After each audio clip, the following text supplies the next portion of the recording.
This is the Because Fiction podcast, where we chat about all things Christian fiction and make fools of ourselves. I'm your host, author, and insatiable reader, Shatona Havoc. Guys, we have back with us. I've been looking forward to this conversation since the last one we had because I knew we would be talking about this. And then, because Shatona, we get on and I'm like, but are we really talking about this? Because I didn't even look to see. I just made assumptions because Shatona, and yeah. So, welcome back, Demi Griffin. She has gone from biblical fiction to fantasy. Now she has romantasy, and we got to talk the romantaciness. So, hi, how you doing?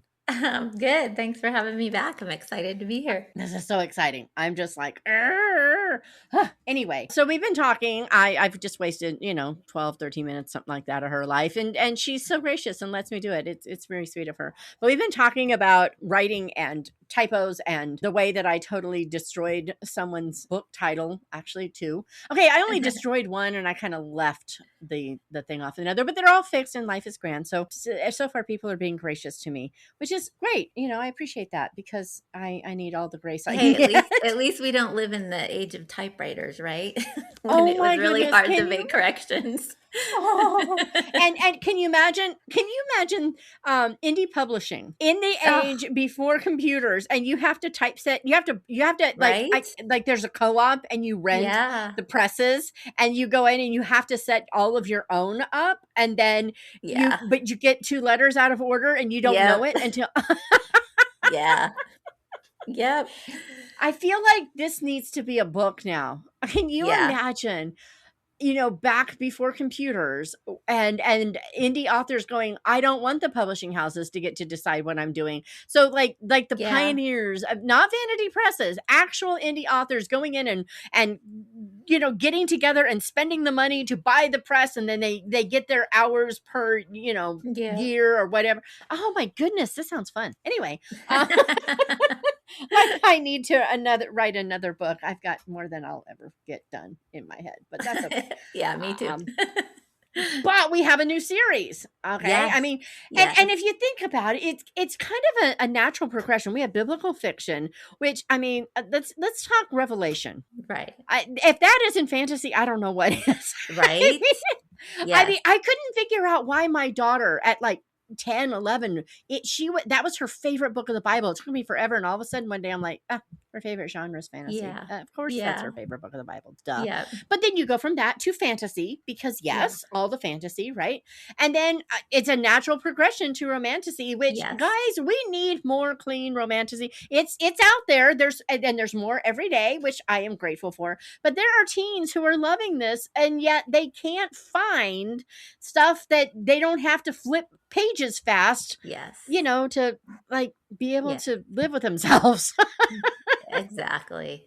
Yeah. And this one, the thing I like about this series, and I'll be honest, I was intending to just write one book because I had I'd spent 5 years writing the Illumination Chronicles, which is epic fantasy, biblical allegory. And it was kind of it was just so much. I had spreadsheets and, all the 11 novels intersect, and it was just a lot to think about. And I thought, just for fun, I'd like to write a nice simple story with fairy tale vibes. And so Cerulean Rose was my inspiration. And then it ended in a way that surprised me. So I don't want to give any spoilers. It's not a cliffhanger, but have you ever had a character that just did something completely unexpected and basically said, you have to give me a book now? Yes. Yeah. So that's kind of how that happened. And so Scarlet Oak is the natural progression after Cerulean Rose because of the way Cerulean Rose ends. And it's not so you'll have to tell me, Shatona, how to define a retelling. I would say it's got Cinderella vibes, but it's not a complete retelling. I don't have the animals, and my quote, I'm doing air quotes here, fairy godmother characters are more like angelic messengers. So it's not a retelling in that sense. And there's no glass slipper. It's a blue rose. So But if the elements serve the same purpose Okay. that they would in Yeah. the original, I would consider it a retelling. Otherwise, if there it is just like has things that are reminiscent of, then I would say it's inspired by. Like I talked to Shauna Schrader the other day, and she was talking about a luminary and the other in that Spectre Oh, and something. perplexity, right? Yeah, the Yeah. Spectre and something series. I can't remember the other. It's another S, scroll or something. Oh, yeah, yeah, yeah. I've Or seen those. Scribe, maybe. It might be Spectre and Scribe, I think. But anyway, she was talking about how it was inspired by A Little Princess. There are elements in it that she did as kind of a nod to The Little Princess, the fact that he's from England, she's from a country like India, and his country is like Okay. England, not actual England, and so those things from those places that she remembers from reading The Little Princess, and all that, Right. that's what it is. But you're not seeing her story, you're not seeing Okay. Sarah Crew's Yeah. story, you're Right. seeing just a world inspired by her story. And so so that's what I would say Yes. it's like inspired by, as opposed to like yours, you have the elements, you just use them Yep. in a different way. So Definitely. Yes. it's And Cinderella was one of my favorites. I'm everybody's favorites. I mean, it's been retold too many times to count.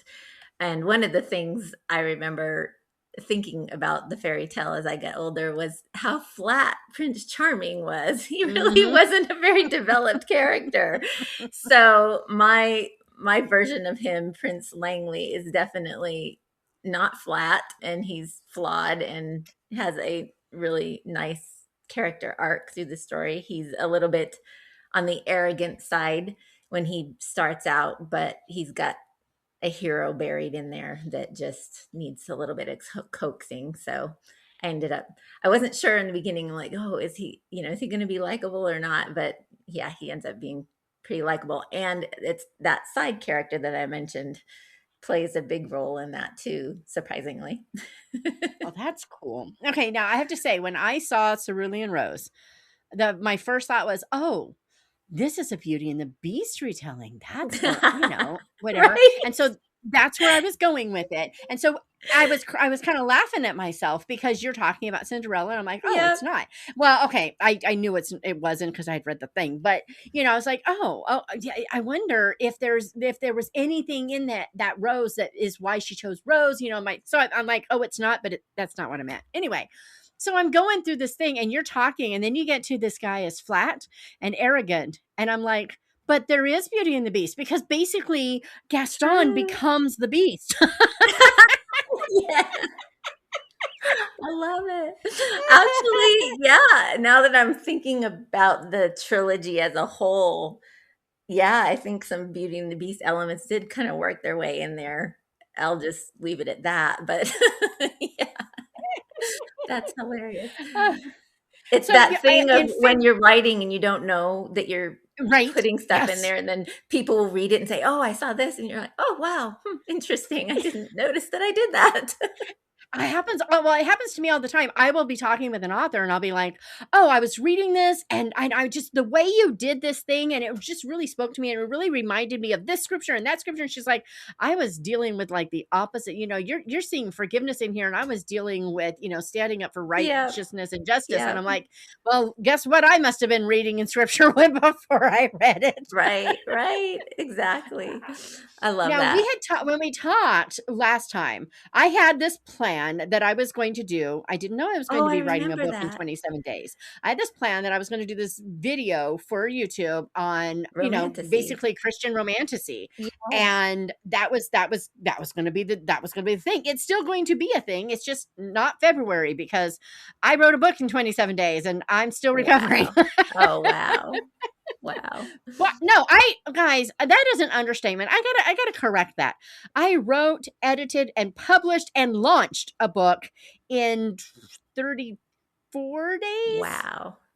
So can I just say it's Yeah. been a minute. So I did not know I would be doing it that way, and so because of that, I did not do that video. I didn't do any videos in February because I had a brain left and Yeah. knew better. But Exactly. Wow. Wow. But I'm still going to do it, and I can't wait, especially since, guys, while we were talking, we're sitting here, and I'm going to reenact my thing. So I'm saying that I need to order, my copy. I'm going to go put it in the cart, and as I'm clicking to put this thing in the cart, I see hardcover at the very moment that Demi says, "Oh, there's a hardcover too. It's got a different cover." Yep. So, like the brilliant person I am, I click on that different cover. Okay, I have my moments of brilliance. They don't last long and they're not very frequent. But when they show up huge, cuz guys, oh my gravy, I deleted that other thing out of the cart. I hit the buy now. It is on its way. This thing, you got to hit pause. Just hit pause. Yep. Go look at Cerulean Rose. The link is in the show notes. Just go look. We'll wait. Imagine Alex Trebek is standing there. The theme from Jeopardy is playing. We're all waiting. It was good, wasn't it? Yeah. I have to have this book. I like options, so Right? I mean, I loved that other cover. I really did. I thought it was awesome. But there is something about this. Oh, wow. Yeah, it was fun. And all because of a little comment somebody made and put me back to the drawing board. And a lot of that's the danger of being a friend of an author, is because you say stuff and it actually translates into either it's going to make it into a book, or it's going to change the way a book appears or whatever. And so I was having a conversation with someone about the fruit of the spirit, and we were talking about the different aspects, and I just remember this person saying, well, God is love, and in a way that is like, God is love, period, end of story, nothing else, which is very true. And it can only be true of God. Right. Only God can be love, period. But and then only be justice, period. Exactly. At the same time. And that's what I was as I went home. I don't know. Hopefully I'm not the only person that does this, but I replayed the conversation. Oh, yeah. And had like a different dialogue going on in my head. And I'm thinking, but what about all the other things that, like you said, justice and peace and hope? And so that actually worked its way, because I happened to be writing Cerulean Rose at the time. And so it worked its way into the story. The faith thread is not as strong in the first book as most of my previous works, but it stretches across the trilogy. But what I was doing was I had each of the fairy godmother, air quotes, characters. They represent a different attribute of the divine power in this world. Ooh. So we have the fate, and they're called fates and kestrels. And so they represent justice and hope and love and peace.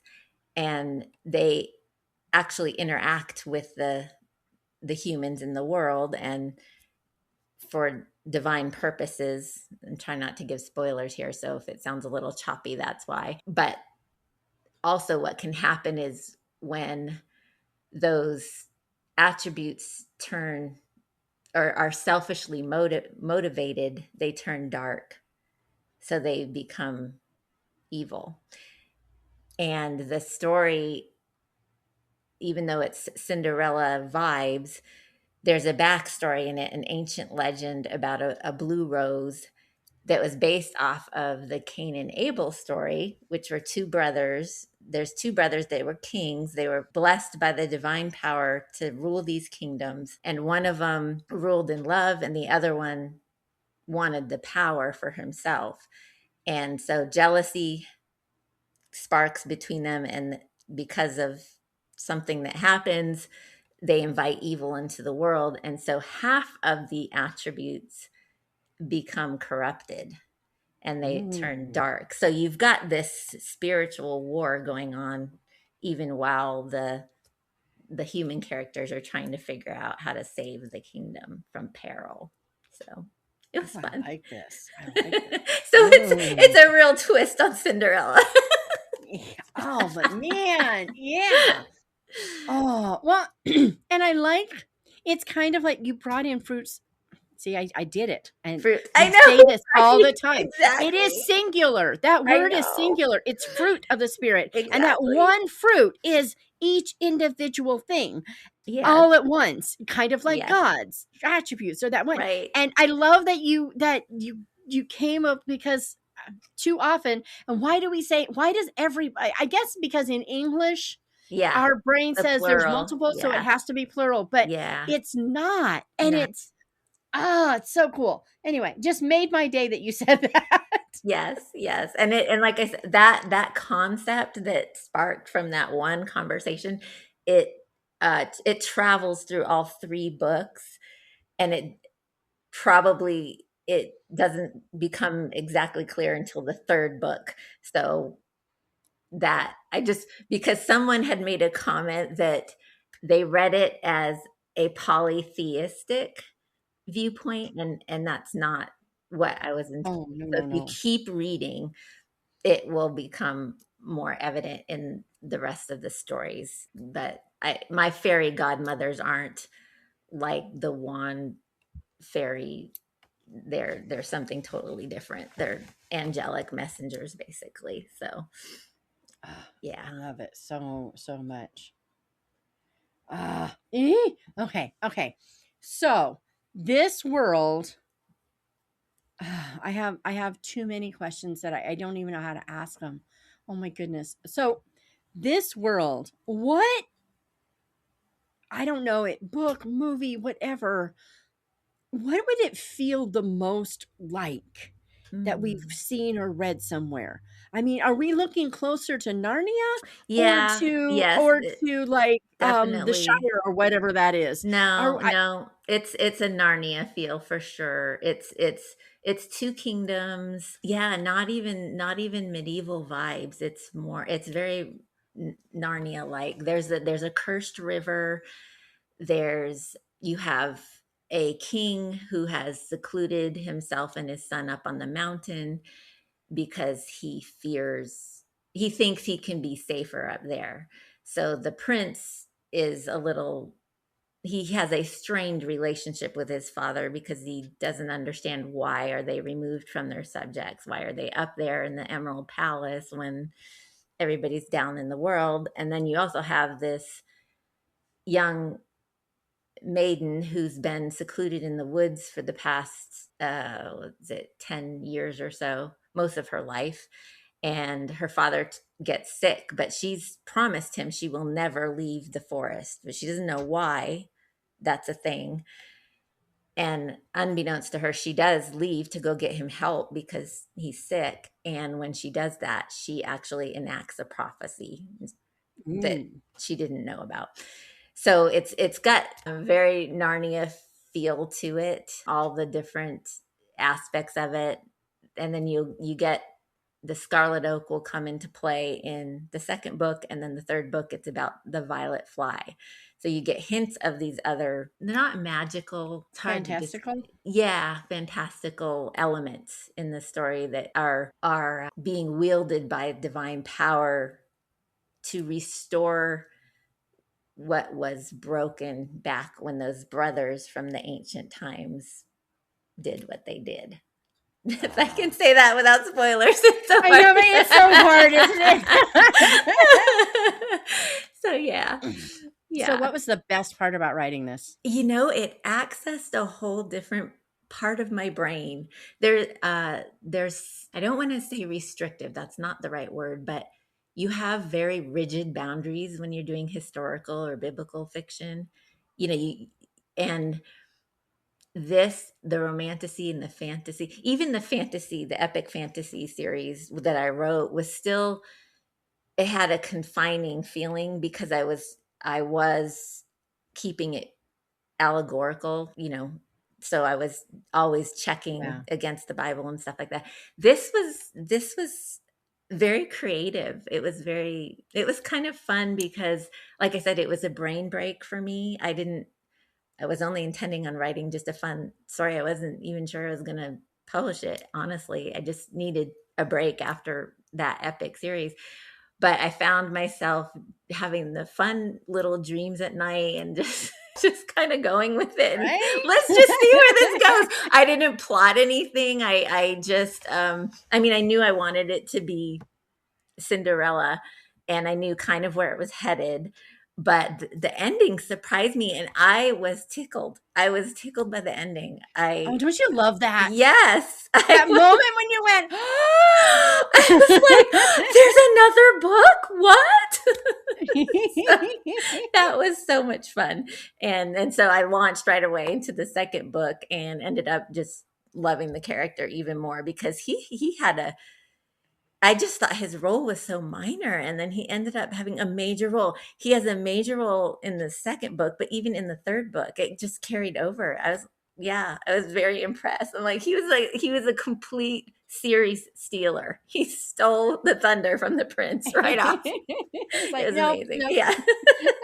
Like, this series really is about me. It's what he It's said. about me. And you thought you knew what you were doing. Yeah. You're so cute.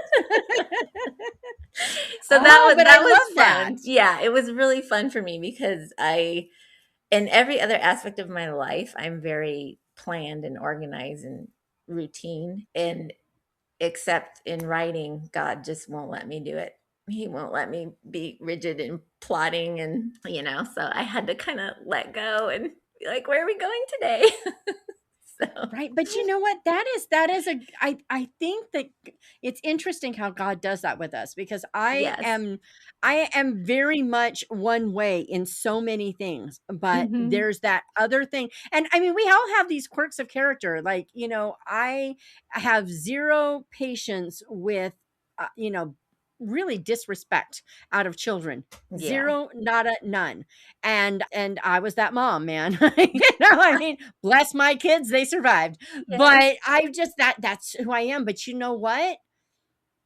Then I will run across this kid, and this kid is mouthy and rude and just, I mean, like, there's a little girl next door. She breaks my heart. I've watched her grow. I watched her start as, infant, and I've watched her grow, the sweetest Yeah. little thing. And then slowly but surely she's turning into just an ugly person, because it's what it takes for her to get any attention in her house. Yeah. It's a terrible environment. And it just breaks my heart. You know what? I will put up with so much from that kid, because I just have this heart for her that isn't like me at all. Right. It's just not my personality. Yeah. And God said, yeah, but you know what? Maybe it is. Maybe I haven't developed that in you yet, because reasons. Right. Right. Yeah. Love it so much.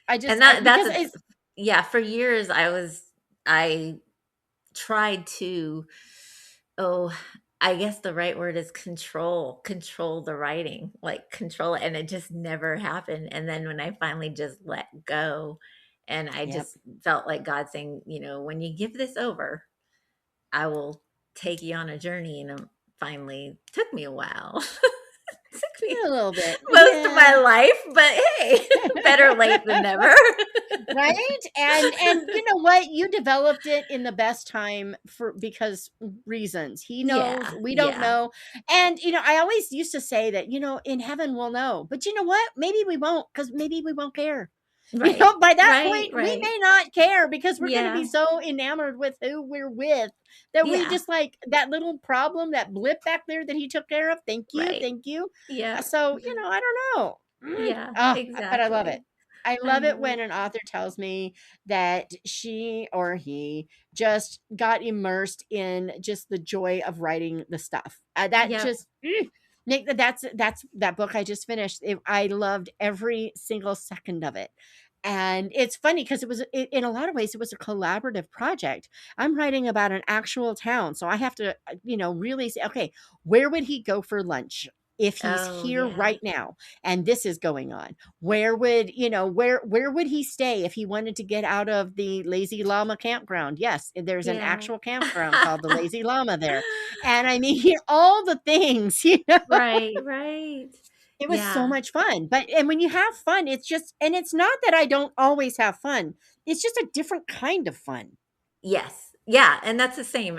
When I write the biblical or the historical fiction, the boundaries are there. It's just a different kind of fun. But this was just, I felt like there's a quote by C.S. Lewis. I don't know, I'm probably going to botch it. I don't know what it is, but it's something along the lines of, you might just be grown up enough to enjoy fairy Yes. tales or something like that. And Yeah, that's he was what saying this, that. yeah, that's what He this was felt saying, like. This, right? Yeah. He was like, at some point you become too old for fairy tales, but when you get old enough, you'll be old enough for them again. yes, And yes. I that is one of my favorite things from him because it acknowledges the fact that we get too full of ourselves for a while. Yeah, exactly. Yep. Yep. And Okay. this is definitely not, it's not YA or anything like that, but it definitely touched my inner child when I was writing it, and it just made me happy again. And that fairy tale lover me. I loved fairy tales when I was a little girl, and I love happy endings and kingdoms and escaping the world that we know, and all sorts of stuff like that. It was really fun. Oh, I know. I just okay. So, we know what was fun. What was the worst part about writing it? Mm. There's always something. Even if it's Yeah. having to put it away for the day. I don't know. Well, there is a big secret that is kept. And let's see, I'm trying to think of the best way to say it. When the secret is revealed in the second book, it was tough for me to handle how certain characters reacted to the secret. That's all I Oh, can say.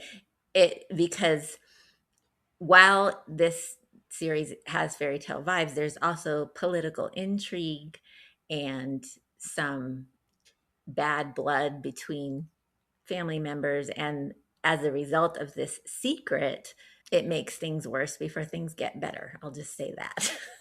so oh, so I was, the challenge was keeping it, not letting it get too dark because it yeah. could go there, but keeping it kind of on the edge so that there was enough suspense there, if Well, that that makes that sense. just raises the stakes, and when the stakes are Yeah. raised, everything is better. Yeah. So it is, it's not the, but honestly, Shatona, if you look back at fairy tales, They're dark. right? I mean, I read some I was reading through because my son has this amazing book collection, and I was visiting and I pulled down his copy of Grimm's Fairy Tales and I started reading. I said, "Whoa, my goodness, I can't write any of this. Right? There's no inspiration here. This is crazy." Well, Hansel and Gretel. I mean, seriously. Not Right? only is dad listening to stepmom and just abandoning his kids in the woods, but Yes. then these kids get found by this old hag who sticks one in a cage to fatten him up so she Mhm. can eat him. I'm like, Yes, let's who read this to the our fuck are children you gonna, before bedtime. Yes. right? It's like, let's make sure that you never wander away from home, child. Right. And you better really love your mother most, or she Yes. might die and you'll get that one. Oh, but I don't know what happened between, because fairy tales have this connotation in your mind of being all happy and light and fluffy. And Disney. is that what it is? Okay, it was Disney. Yeah. Okay. Yeah, because then I go back to when I read the book, I thought, well, these are so dark. I forgot about that. So Right? yeah, it was quite shocking. But so I did not want to do that for sure. But you Well, I still want it to appreciate be it. intriguing. You want a Well, it little does need element. intrigue. Yeah, you want a little element that makes it not just fluffy reading. So there's Well, some I depth mean, if you there. think about Narnia and C.S. Lewis, you have the White Witch, and True. she is Yes. she is anything but a so-called White Witch. She Right. is awful, and Yes. she is cruel, Yes. and she is self-centered, and all the terrible things, and Yes. you know it all without having to feel like you're going to be eaten for dinner. Right. Exactly. Yeah. And I think is it The Magician's Nephew where we get her backstory? I think Yes. that's, yeah, not many people read that one because it was like the Well, setup. right. Well, and it's why I am adamantly in the camp of you read them in publication order, Yeah, because you don't want that sympathy for her while you're right. reading Narnia. You need to see it Exactly. as the horrible, As terrible, a, awful thing it yeah, is. exactly. And the And setup, then yeah. And that's I kind of ran into that problem when I was doing my epic fantasy because the first book is very set up the world and it doesn't, and when you're setting it up sort of like in The Magician's Nephew, you can't include all the necessary story elements that might kind of flesh it out, because you kind of have to be linear with the way you're setting things up, that this will matter later, this will matter later. and right. and that was the challenge for me when I was doing that fantasy series. I'm like, "Ugh, I need to get all this out there and then I can start really building on the story, but you need all this information first so that you know what I'm talking about there." So yeah, that's It's always a hard. challenge. It is hard, but I like, Partic- that's what I liked about this series, is because even though they are dependent, you have to read them in order. the they're not as involved that the first story had to build up too much. Like I said, it's a simple kingdom, simple world. There's not a whole lot, that I had to information feed too much. But once you're in there, it's really a relationship that matters. It's the relationship and the way the kingdoms were set up and the ancient legend. And that all gets established in the first book, along with story elements of romance and intrigue. And then the second and third book really flesh out the faith element. So that was fun. Ah, I love it. Yeah. Well, and when you've got a book where, like, okay, so with I keep going back to Narnia, but sorry, work with me. Yeah. Most people It know is. it. Yep, Okay. exactly. So in Narnia, you have people entering this world and they don't know the world. So Right. they're learning as the reader learns, and it's a very natural way of building a Right. world Yes. without having to do all that front work. Right. And but when you're dealing with a world where everybody knows the world and you're stepping into it as a reader, you need that background, and yet you don't need Exactly. an info dump. And so the author goes, great, thanks a lot. Yeah, yeah. And yet, when you jump into Lion, Witch, and the Wardrobe, if you don't have the backstory from The Magician's Nephew, you kind of miss a little bit. Like, why is the street lamp there? And why, Right. what was Jada's real situation? How'd she get there? That kind of thing. So and Magician's Nephew wasn't my favorite of the series for sure, but I definitely appreciated the information. Yeah, well, and I think you can appreciate it because he did what so many authors do.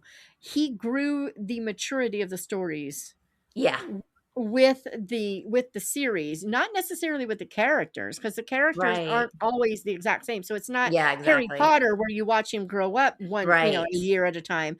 But he Exactly. grew the series with the maturity of the readers that were going to come along. Yeah. So those first, if you're reading that book at 8, you'll be curious about the lamp, but you're going to want to know what's Right. going on with this Tumnus dude, and you're going to Right, just kind of let it exactly. sit. But Yeah. then when you come back, and whatever it was, 5, 6, whatever Yeah. Magician's Nephew is, I should look at my shelf. It is book number 1, 2, 3, 4, 5. Huh. Anyway, Yeah. when you come back there and you're like, yes, I always Yes. wanted to know about that lamp, and you remember it, it does something else that's super cool. It makes you feel those very feelings the first time that you saw that lamppost, and you Yes. go, oh, Yep. it's like you're back there and in the Yes. new place at the same time. Yep. Lewis was a genius. Can I Yeah, just I say? love that. I Oh, know. I love that. And I the same sort of thing happened. I know I'm talking about the other series, but you can see that it was epic because it's still in my brain even after a year. It's still sitting there. But one of the things in that series is that the world, so it's biblical allegory. So when it starts in the first book, it's very simple Adam and Eve type of time. And so the world matures if that makes sense, Oh, I love as you're that. going, because I haven't read that one yet. yeah, the time, it's very simple. It's just, newly created. It, nothing makes sense. Language is being developed. So it's very simple. It's very innocent in the beginning. But then as you get through the books, there's more layers to society and all that. And you can just kind of see how it progresses, very much like in the Bible, how you go from, Genesis, and then you get to Right. Judges, and it's all different. So Right? yeah, so it's really fun. But Oh boy, oh boy. Okay, so book 1 is out. It's been out since February. Book 2 yep, comes out June June. 18th. So Yep. just about a month from the release of this episode. It is up for pre-order already. Guys, this gal, okay, you're going to have to explain to them how you do your writing stuff because it's Oh, going to blow right. minds. Yes. So I write about 5 years ahead of when I'm publishing. So right now I'm writing a series, a historical fiction romance that I hope to release in 2030. So that's just how I work. I write them and then I sit them aside for a year and I revisit and get them ready. And I never, I shouldn't say never because God has plans, but I don't like to release the books until I have an entire series complete. That's just one of those things that it's my control, right? I guess it's my control still rearing its ugly head. I just, It's a I, beautiful head. I'm just saying. For those of us who have had people waiting for books for far too long, yeah. we admire you and emulate you as soon as we get smart enough to do it. I'm afraid that what would happen if publish one and then you couldn't write the others. I said, oh, I'm going to just wait till they're all done and then I'll release them. So the Violet Fly, the last book in the series, is also available for pre-order. That's coming out in the fall. So they're all ready to go. That's just how I roll. And then I also have Romantasy coming out next year, which I'm excited about because you actually helped me with the picking the font for the, I don't, you probably don't remember because it's 2 years ago now, but you helped me It pick sounds slightly familiar, but yeah, I can't tell you what font it was because my brain yeah. is like, It's called Theft by Candlelight. So that one will be coming out next year. And that's another romantasy, fun little trilogy. A oh, trilogy with 3 novellas. So there you go. oh, I love it. I love it. Oh my goodness. Oh, okay, okay, okay, okay. I'm fine. So, guys, what we can't see yet on Scarlet Oak and Violet Fly. I love the titles, can I just Oh say? yeah, the But anyway, hardcovers. we can't see the hardcover yet. Not yet. All I'm going to say is if it's even half as beautiful as Cerulean Rose, it's going to be perfect. But I've already committed. I Yeah. bought the first hardcover. I do not do mixed. If I I love start it. with hardcover, you can make the ugliest covers on the planet for the next two, and I'm going with hardcover. And I will curse you every time I pick the book up. But No, that, I on the think you other like hand, them. Yeah, I think you'll like them. because I mean, think about it. You've got because I'm picturing the spines, and I'm going cerulean blue and scarlet, and I'm like, Yep. oh, Yep, okay, exactly. okay. You got it. Mm. Yep. I love Oh, it. so exciting. Oh, it's going to be so pretty on my shelf. All right. I'm fine. I'm fine. Everything. Okay. So if readers are just dying to get started and they want to be reminded of when the next book comes out because they want the hardback. They don't want the Kindle Unlimited that they can read while they're waiting for the hardback to show up. Right? Guys, I'm just saying author gets paid twice. I'm all for that. But Love they it. don't want that. No, they want that hardback. Oh, where do they go to sign up so that they know when it's available so that they can get it and all that good Yes. stuff? So my website is devotedsteps.com and all my bookish stuff is there. I also put my newsletters on there so that people can access them whenever they want. And if you subscribe, you get daily prayers and you'll get my newsletter in your email. I only do newsletters once a month, but I know that people don't like to get bogged down with emails. So yeah, devotedsteps.com. And then I'm also on Amazon under DM Griffin or Demi Griffin, my author page there. And if you follow me on my author page, you will get emails when my releases come out. I'm also on Goodreads and BookBub. So excited. Yeah. Now, the Goodreads and BookBub and website links are in the show notes, guys. I'm just saying. Yay. And there is a link to the Cerulean Rose. It is also in there. So you click on that, and right under the picture of the cover, you could just click on follow the author, and then Yep. Amazon will send you stuff. But also BookBub, if you aren't with BookBub, they will send you, if you follow somebody, they will send you The new say, hey, release this alerts. book just Yeah. released. Yep. You don't want to They miss will. it, in case somehow, Amazon gets buried because you order way too many books, and so you just kind of semi ignore them sometimes. Not that I would ever do that. I am such a Right. liar, but nobody believed me, so I'm going to count it as not lying. Anyway. Yeah, I Yeah. hear the experience in your tone. Yeah, bless me. Anyway. But yeah, so I'm just saying, it's all there, and it's always really nice to just kind of, I don't know, get that extra oomph and reminder, because I don't know about you, but I see so many books and I'm like, okay, have I ordered that yet? I don't know, I got to find out. Then I Yes. forget to look to find out, because I have to look at both Amazon and Baker Bookhouse if it's an author with one of the Yeah. Baker book Yes. groups, because Yes. I want to make sure that I get my The 40% best. off with free Yeah, shipping from them. exactly. And Yes. so I'm like, I got to check all the places. And for a little while, I think they've all rolled through now. But when they did the new website, I don't get notified that I've already ordered a book. So I only had 2 duplicates show up from that little problem. Well, that was clever on their part. Right? But the little free library nearby got a couple of good books, and life is grand. So nice. basically my 40% off was free shipping. I didn't get the 40% off. I got a book. I bought a book, got a book, and Nice. Yeah. it would have been that at if I'd done it from Amazon. So it worked out even. Life is Well, good. I just got a new bookshelf, so I have some space. Oh, I mean, yeah, I got it. I had to get a new bookshelf. We don't have a very big house, but we bought. I convinced my husband to let me get one bookshelf. Typically, I read on my Kindle just because small space. house, yes, because I don't have a castle. Darn. Right? I don't have Bell's library. Exactly. God burn it. I have that rolling ladder that goes where I can sing and get my books. That's right. It's insane how many books I buy, and then I read them, and then I give them away because I can't keep them all. We have 1,100 square feet. I mean, where am I going to put it? Exactly. But that's okay, because somebody else is going to get a book then, and I got to read the book, and all is well. Now, do I sometimes read on my Kindle? Well, okay. Technically, I don't even use my Kindle very much. I use it to check formatting. Okay. I actually read on my laptop because it's a wider screen, and I don't have to flip as much. Yeah. That's true. Yeah.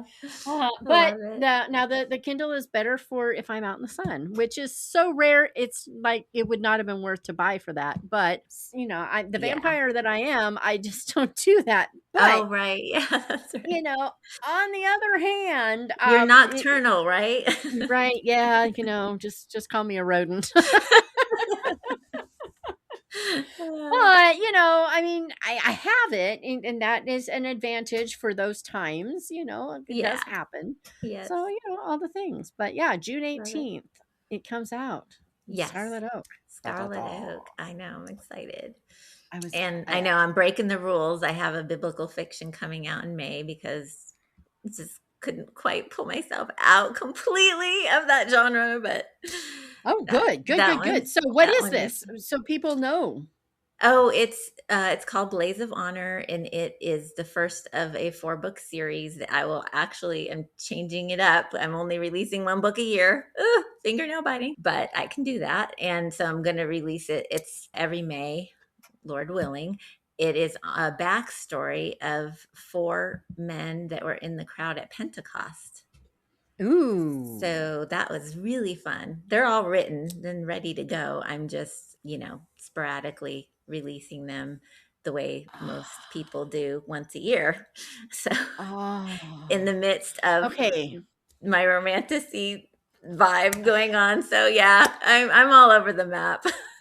Well, the only thing I haven't written is horror and Amish and biblical. Those are the only ones. I've written everything else. So I mean, come on.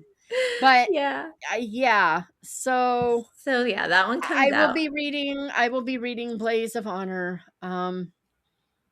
Yeah, that was a Because fun one. that is me. That is just so me. And the fact that it's dealing with biblical things, but not I'm not following Peter's life and Nope. changing, Nope. you know, Yeah, that's it's like, they all four of the men are in the different regions, and then events happen that bring them into Jerusalem at that time to be there on that day, and they each have a reason for being there, and they each hear different things.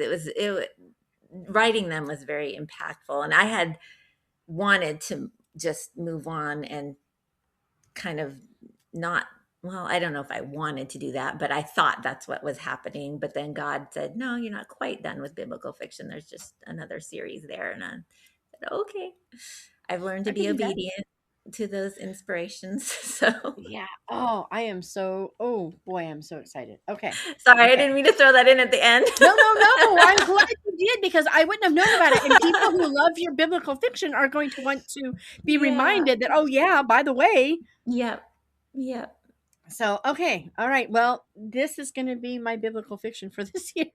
Yay.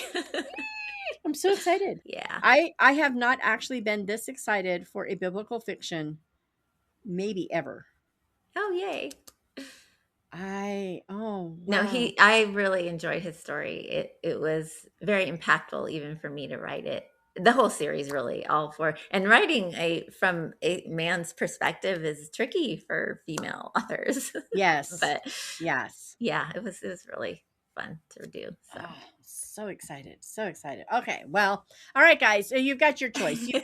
You've got in, this is what, May. So in yes. what month does June? So in May, you can have biblical fiction Yep. while you're in between Cerulean Rose and all of a sudden my brain Scarlet Oaks. Yes. While you're in the middle, you can just throw a little biblical fiction in there. Life is good. And then boom, right after that comes Scarlet Oak and the cover that I cannot wait to see.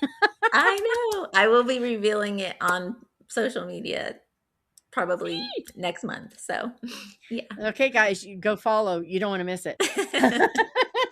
Oh, goodness. Well, Demi, thank you so much. This is always so much fun to talk with you. Definitely. You've got to come back and tell us about, the next ones, but definitely. all the things. But I so appreciate you. I just had a blast. Yeah, me too. All right, guys, I'm going to say have a good day. Go read these good books. You don't want to miss them. The Cerulean Rose is available. It is ready.